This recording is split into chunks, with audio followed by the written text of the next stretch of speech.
After Imelda, the VA clinic in Beaumont had to resort to providing medical services in tents set up outside its building, and it's not back to normal yet. Yeah, that means rain or shine, warm or cold, veterans are receiving care out in the elements. One veteran reached out to our problem solver saying that's unacceptable, so we asked the VA what's taking so long and when will services be back in the building? We have some answers in our problem solvers report.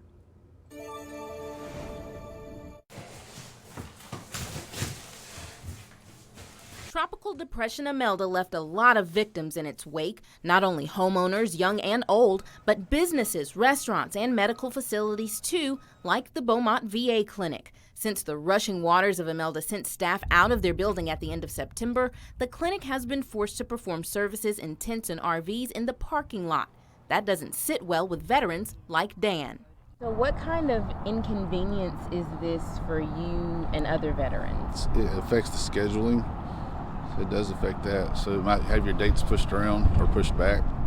Dan, an Air Force veteran who doesn't want to give his last name, reached out to us complaining of how long the clinic has been operating in this state.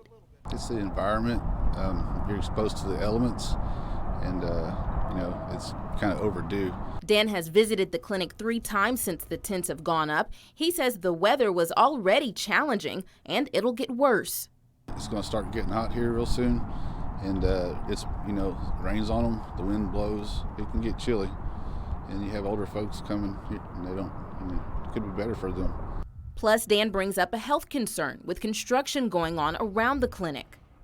Small animals and stuff like that, snakes, everything else, it needs to be removed or moved away and burnt. But again, if they burn it that close, you're going to have a problem.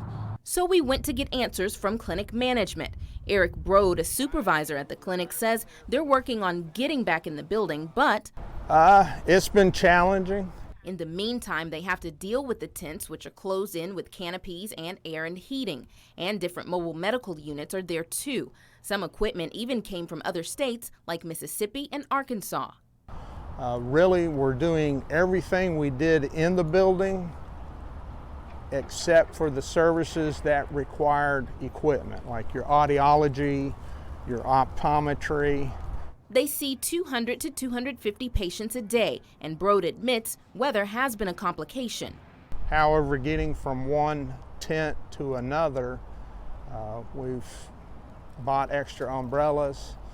We also come out and get the patients in wheelchairs to get them in as quickly as we can. Dan also brought up the concern of patient privacy.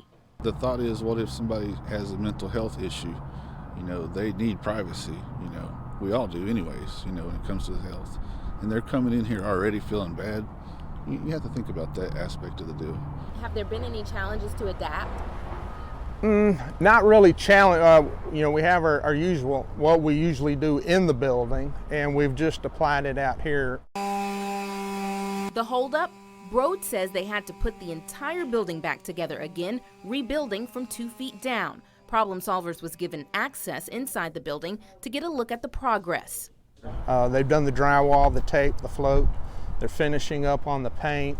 So when will the building be reopened? The construction phase, it should be, we're shooting for mid-April.